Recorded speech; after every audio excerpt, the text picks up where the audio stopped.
Tem coisas que marcam a gente, fica ali na memória. Eu me lembro, Alexandre, de muito tempo atrás assistir, quando eu era criança, uma entrevista com um ator já falecido. Você lembra dele, o Paulo Altran? Paulo Altran, Grande nossa, mestre, grande né? mestre. E eu me lembro, eu era criança e ele falando assim, o meu sonho é morrer no palco, eu quero morrer trabalhando. E aquilo me marcou, principalmente porque ele disse logo na sequência, ele falou, porque para mim o palco não é um trabalho, aquilo não parece trabalhar. Eu achei genial. E quando eu vi aquilo, ainda criança, eu falei, cara, eu quero arrumar um trabalho igual o do Paulo Altran. Um trabalho em que a gente não sente que a gente está trabalhando. Por isso você veio né? trabalhar no teatro aqui. Pois é, por isso que o meu trabalho é conversar. Realmente não parece trabalho. Mas isso é uma reflexão interessante. Será que quando realmente a gente encontra um trabalho que a gente ama, que a gente se identifica, a sensação é de que a gente não está trabalhando? É verdade, Alexandre, que basta arrumar um trabalho que a gente se identifica, que a gente nunca mais vai trabalhar?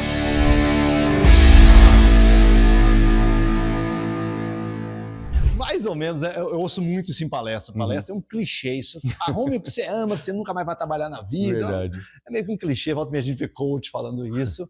Isso tem um quê de verdade? Eu acho que o que está por trás disso é trabalhar uma coisa tão horrorosa, é um castigo tão torturante, que eu preciso fugir disso. Então eu arrumo uma coisa que eu amo que eu não vou precisar trabalhar. O fato é que trabalho dá trabalho, senão se chamaria praia, piscina, churrasco. Esse trabalho, algum trabalho vai ter, né?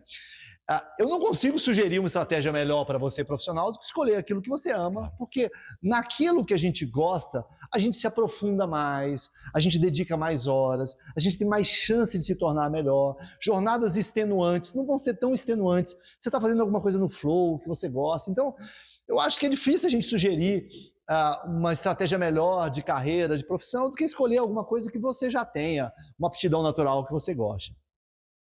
Entretanto, fazer o que você ama, mesmo que você faça o que você ama, você vai ter que fazer o que você não gosta. Eu quero ser chefe de cozinha. Vai acordar cedo e vai descascar cebola. Eu quero ser jogador de futebol. Vai fazer abdominal, tomar banho em piscina de gelo, fazendo treino sem bola sob o sol escaldante, né? Ou seja, o que existe muitas vezes é uma romantização ingênua do que o mundo do trabalho signifique. Né? Então, a gente vai ter que fazer tarefas, mesmo na escolha da profissão que a gente ama, que são tarefas talvez desgastantes, extenuantes, ou mesmo desprazerosas. Então, eu acho sim que você tem que escolher aquilo que você ama. Quando você faz o que você ama, você trabalha muito melhor, com mais dedicação, você vai ser um profissional melhor, mas não seja ingênuo de achar que a escolha de uma profissão que te traz afeto vai evitar que tenha perrengue, que tenha BO, ou que você tenha que se dedicar à masterização desse ofício que você escolheu. O que você acha disso, Marcelo? Poxa, Alexandre, certa vez eu assisti uma palestra que, de verdade, foi uma das melhores palestras que eu vi na minha vida, e eu assisti ao vivo, mas como eu tenho ela gravada também, de vez em quando eu vejo de novo, porque ela traz reflexões interessantes. É uma palestra que você deu, falando justamente numa analogia interessantíssima, onde uma playmate, uma coelhinha da Playboy, lá uma modelo, se casou com um senhor milionário, e se casou, obviamente, não tanto por amor, me parecia realmente por algum tipo de interesse. Quando ele morreu, ela achou que ela ficaria milionária, mas por diversas situações não aconteceu e foi uma grande frustração para ela, que teve um fim de vida não tão do jeito que ela imaginava. Eu acho que essa palestra sua, parabéns, que me marcou já há anos e até hoje eu relembro, ela traz essa reflexão, né? Como no casamento, o trabalho é como no casamento, essa é a mensagem, né? Você casou por amor ou por interesse? Né? E a mesma coisa o trabalho. O seu trabalho é por amor ou por interesse? E eu acho que essa ideia de que trabalhe naquilo que você ama, que nunca mais você vai precisar trabalhar, ela não é tão genuína, porque, como você disse, todo trabalho dá trabalho, todo trabalho... Eu adoro dar palestra, eu adoro viajar para dar palestra, cara, mas sair de casa de madrugada, pegar trânsito, não é legal, assim, cansa, fica longe da minha família. Então, tem todo o trabalho bom, tem um lado difícil. Porém, quando você descobre que o seu trabalho não é só por dinheiro, que ele tem outras motivações, obviamente você vai ter uma sensação, não de que você não está trabalhando, mas a sensação de que está valendo a pena. E isso faz toda a diferença. Você tem a sensação de que, cara, tem um lado cansativo, tem um lado difícil, mas está valendo a pena. Eu me lembro de um grande pedagogo já falecido brasileiro, Antônio Carlos Gomes da Costa. Ele desenvolveu uma metodologia muito legal de educação para valores, o programa Cuidar, que é maravilhoso. E ele tem uma espécie de um gráfico, uns quadrantes, Alexandre, que explica muito bem isso, onde ele coloca num eixo as motivações materiais, ou seja, eu trabalho por dinheiro, eu trabalho por remuneração. E no outro eixo ele coloca as motivações não materiais, do tipo, eu trabalho porque eu gosto de ajudar, eu gosto de cumprir um propósito, eu gosto de estar com pessoas. Então são motivações que não são diretamente ligadas a dinheiro. E ele faz uma comparação muito interessante nessas matrizes, onde ele fala, as pessoas que têm exclusivamente motivações materiais e só, ele diz que são as pessoas mercenárias. Agora, as pessoas que têm motivações apenas não materiais, eu faço isso porque eu gosto e dane-se o dinheiro, elas são pessoas missionárias, é maravilhoso isso.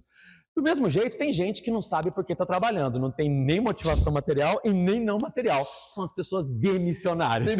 Então, o que são os verdadeiros profissionais, Alexandre? São aqueles que têm motivações, sim, materiais, porque tem conta para pagar, mas também enxergam algumas motivações não materiais que as impulsionam a fazer o que fazem. Então, acho que o bom profissional é isso, que trabalha sim por dinheiro, mas não só por dinheiro, não só pelo interesse no dinheiro. Então, quando ele enxerga que o trabalho dele agrega valor para o mundo, para as pessoas, que se ele trabalha numa loja e atende bem, e ao atender bem, ele deixa alguém mais feliz. Se ele trabalha numa indústria e percebe que aquilo que ele produz é essencial para uma outra pessoa produzir, trabalhar, se alimentar, enfim. Quando você entende que o motivo de você trabalhar não é apenas receber o seu pagamento lá no contra-cheque, você sim percebe que o trabalho, ele dá trabalho, mas que vale a pena. Você vai ser muito mais feliz. Perfeito. Eu acho que a gente edificou, Marcelo, toda a nossa sociedade no poder do trabalho, Exato. no poder de compartilhar o resultado do nosso suor, da nossa... A gente se construiu enquanto humanidade assim. Semana passada eu tive a oportunidade de dar uma palestra de graça para alunos do ensino médio de uma escola de Minas Gerais, entendeu? Foi um tremendo prazer. Não recebi um centavo e fiz com o maior prazer, com a maior alegria. E o tema era justamente isso, futuro, que profissão escolher. Conversei com ele sobre como conjugar essa coisa do amor, da paixão. Né? Mostrei quais são os cursos mais e menos procurados. Quase sempre tem uma coisa de mercado e glamour dos mais procurados. Momento, assim. né? E que é um pouco isso. Se a gente considera indigno casar com alguém por dinheiro... Por que seria digno olhar pura e exclusivamente apenas para a remuneração? Isso não se sustenta no longo prazo e acho que é uma ficha que está caindo.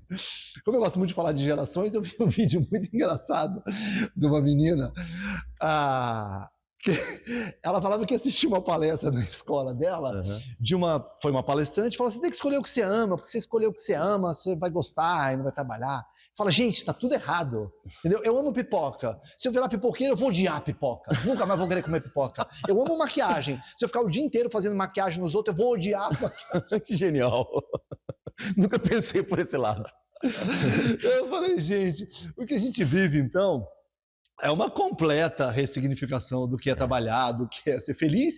E mais, pela primeira vez na história, a gente está querendo rimar trabalho com felicidade, que é uma coisa inédita.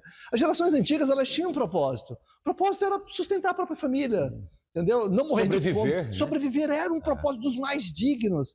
Levar alimento para dentro de casa. Uma casa estava cheia de boca, porque o pessoal tinha 8 filhos, 10 filhos. Isso era um baita de um propósito, uma sociedade de escassez, onde as pessoas morriam de fome na Europa, né? Então, acho que o que a gente tem é uma ressignificação do trabalho. É bonito que a gente traga para a mesa o tema da felicidade junto com o trabalho, apenas não se iluda, vai ter partes chatas também. Mas se você escolher o que você ama, essa jornada vai ser bem mais legal.